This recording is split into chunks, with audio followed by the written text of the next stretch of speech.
I've always wondered why some people have very developed taste when others don't. Then one time, a friend asked me where mine came from, and I couldn't even answer that. I always assumed it had just been there, but I think it has to do with being opinionated, or at the very least, feeling free enough to play in the world around you regardless of what others are doing. Play and having opinions are two of the most vital components of taste. That's why I think so many people lack taste. I'm not trying to be some jerk insulting everyone else's taste.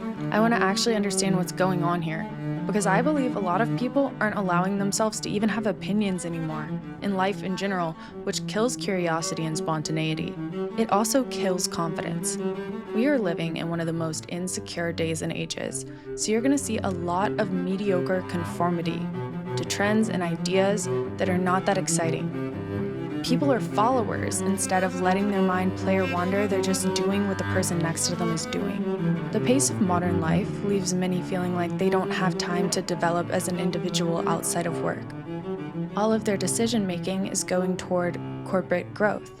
But when you leave the cubicle, don't you want to feel like you're surrounded by individuality and creativity instead of a similar environment?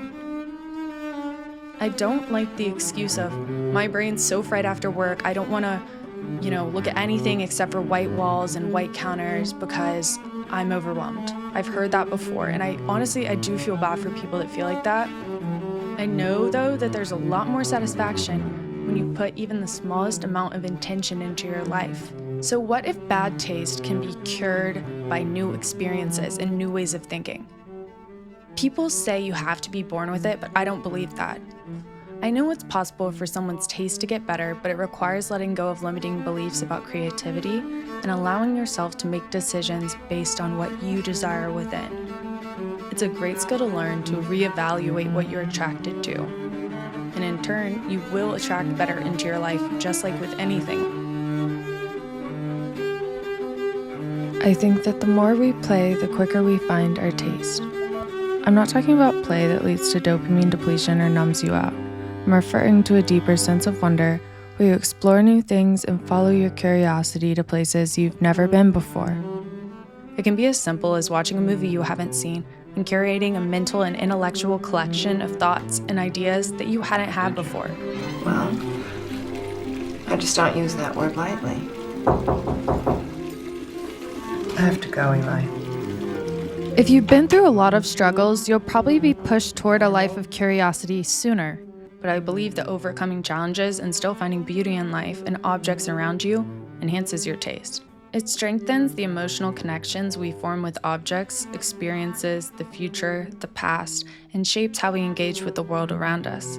Very seriously, these are the images that these objects evoke in my mind. Sometimes when I'm deciding what to buy, I think of what I love or what I want to experience first, and then I purchase an object that goes along with that. But often, I'll look at an object and that object will actually take me somewhere in my mind, somewhere that I want to go again and again. So I bring that object into my life. And most of the times, that's how I'm making my decisions that people associate with taste. Sometimes association isn't straightforward. This lamp, for example, reminded me of the glowing tent in Royal Tenenbaums when I saw it. That's likely personal to me, based on what I've seen. It also reminds me of space orbs. This briefcase feels like a treasure chest to me. When I bought it from Goodwill, it had little notes inside. It makes me feel like I'm an old school banker or Wall Street guy. When I was thinking about what kind of a couch I wanted, I actually thought about Jane Austen books my mom would read me because I would picture the living rooms and then I was obsessed with the movies.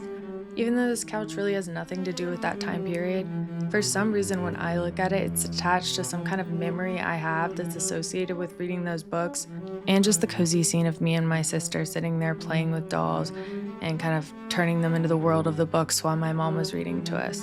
Seeing this table helped me define my taste in furniture. I'd never seen anything like it before. I looked on Facebook Marketplace for years before finally finding it. Sometimes I do think inspiration and moments of taste come from seemingly nowhere at all, but I think they're coming from God.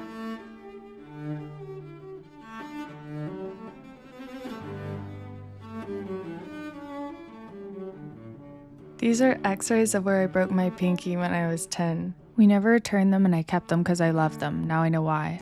There's a part of me that can't stop visualizing, that maybe not everyone has. It keeps me up at night sometimes.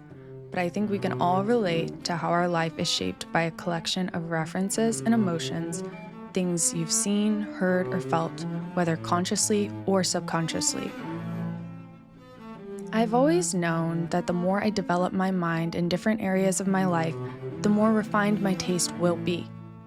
I look at an object and it doesn't exist just as it is. It will take me somewhere, good or bad, reminding me of movies I've watched, books I've read, and moments in my life that have left an imprint on me. My brain's almost always doing that unless I'm praying or meditating. The collection of sound and imagery is just what fuels my instinct for taste. But where do the sounds and the sights come from? For me, they come from intention and inspiration. Intention being the most important because inspiration can come out of that. There is this idea I love of phenomenal objects, a concept I've come across in a lecture by a professor at Wheaton on tetragrammaton.com. A phenomenal object isn't just something that's aesthetically pleasing. To resonate and evoke feeling, it has to have a link to your internal world. That starts with you giving that object intention in your life. That intentionality is a meaning-giving act. A meaning-giving act. Not primarily in the sense that we talk about the meaning of life or the meaning of some political event, but in the sense of attending to, focusing on that object, making it present to us. So the thing becomes a phenomenal object, having meaning for me. I collect NASCAR jackets because you can look up the history of them. Could it have been any better than that, Dale? Probably the best race car I've ever driven. Thank Todd Perry and his entire crew. They told me they were bringing me a real horse this weekend, and they did. I want to thank Ford Motor Company, Ford Quality Care, Ford Credit. You know, we usually don't go through all the sponsors. This is such a good car. We got to thank Coca-Cola. This is just awesome. Texaco. Appreciate everybody's support. This was just a great day for us. We needed this. You know, we've struggled along the way, even though we were leading the points. Didn't struggle today. Not one bit, and no caution. When you watch a film, you assume everything in it has meaning and links to the director's vision. In the best films, I think everything does. People think it's all about money, trends, or having access to nice things. But I don't think that's as helpful as people think it is past a certain point of being able to afford an object at all. I said, empty your mind. Be formless, shapeless, like water. Now you put water into a cup, it becomes the cup. You put water into a bottle, it becomes the bottle. You put it in a teapot, it becomes the teapot. Now water can flow or it can crash.